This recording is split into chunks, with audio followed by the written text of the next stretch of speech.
guys, so today is May 1st, which means that tomorrow A Court of Wings and Ruin comes out. I wanted to kind of give some theories that I have.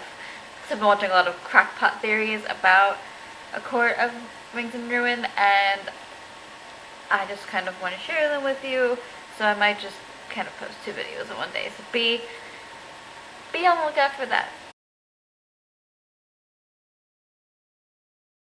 So, a lot of people have been saying that Feyre is probably going to be pregnant at some time during this book. So, I can believe that only if it's going to be at the end. Like, if her and Rysand have a proper wedding, and if they do the do, then they're gonna probably end up with a child. But I think it'll probably be in like the final epilogue, because they might do like a 50 years later kind of thing where they are pregnant, but I don't think it'll happen like right after the war, which I'll get to that in a second. I think either Tamlin or Ianthe is gonna die because they're bitches and I hate them and they don't deserve to live.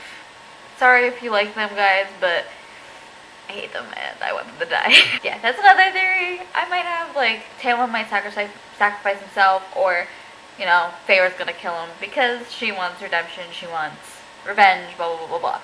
And I think that Feyre might kill Ianthe just because Ianthe's a bitch and she deserves it. Yeah, it's insane. I hate her, but like she. Another theory that I've been seeing go around is that Ianthe is going to be pregnant with Tamlin's child, because during like Calamenti or whatever the hell that sex night is in the series, that's like sex night basically, and it's like what keeps the land thriving. And so what if Tamlin had to sniff her out so that they can keep the spring court going, and just he doesn't want to, but he has to keep his land alive. And if Ianthe gets pregnant with his child, all hell is gonna break loose, because Feyre is not going to trust Tamlin. I mean, she already doesn't trust Tamlin. Second of all, that will just make Feyre want to kill Ianthe even more, because Ianthe's a bitch. She slept with her husband. Well, her soon-to-be husband. Or her asshole husband who kept her inside. And I think something's going to happen with that child where it's like not, like if Tamlin dies, that might be the next High Lord of the Spring Court, and he or she won't know how. Well, it probably can't be a she, but if it is a she, then that'll be like a whole different other story. But if the baby is the new High Lord of the Spring Court, then he's not going to know how to run the High Court, and maybe he might do things a little differently than Tamlin did, like a good different. So, okay, so I'm going to go into like all the other characters besides like my children, Feyre and Rysand. So, we're going into like Amren and Cassian and Nesta and Elaine. So I'm going to start off with Nesta and Elaine first, because, oh hell. So when I was rereading A Court of Mist and Fury, when I got to the part where they were being made in the cauldron into whatever they were making, I literally screamed, because I was like, oh, Elaine, my poor child, why are you being forced to go through this hell?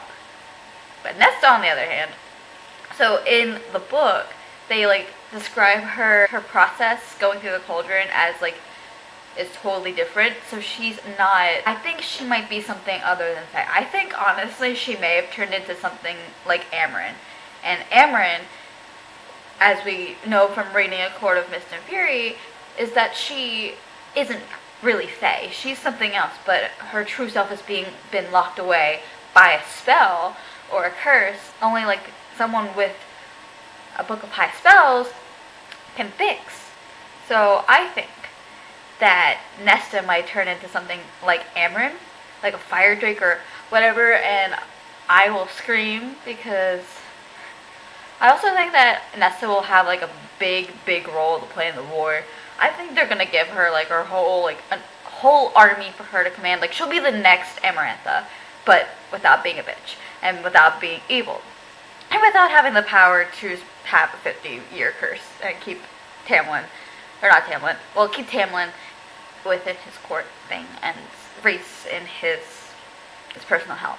I think Nesta is probably going to be like this big ass general, like Amarantha, but she's going to be a ruthless general, of course, but she's not going to be like, she's not going to be a bitch. She's not, well, she's already a bitch, let's be serious. But Amarantha was this big ass bitch who basically killed everyone in her path if they didn't agree with her. So I think Nesta might be like the next Amarantha, but without cursing somebody, without killing everyone in her path. I think she'll be this amazing general, and she'll marry Cassian, and everything will be okay.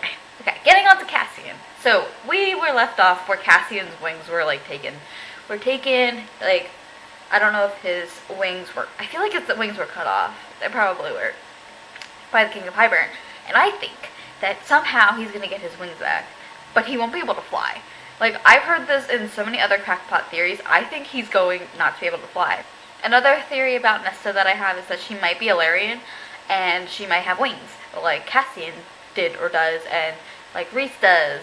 And I think that will have, I think that will have an effect, because she will be able to fly and be able to like spy on people. She'll be able to check in on her sister in the Spring Court, and I'll get into that in like 2 seconds.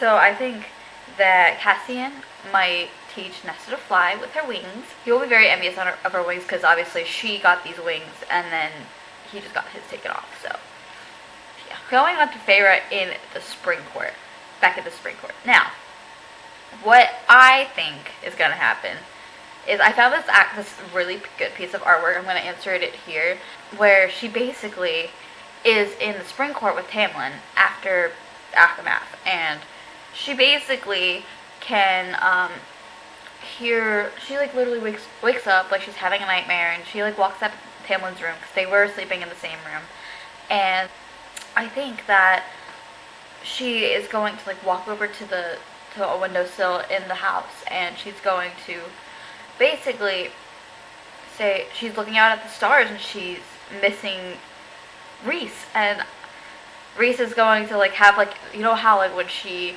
was learning how to read, she was getting those notes from Rhys back in the Night Court.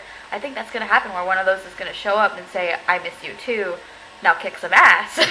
Not in those words, but I think something like that's going to happen. That's going to keep fueling her anger that she has been stewing over this whole time that she's been in the Spring Court.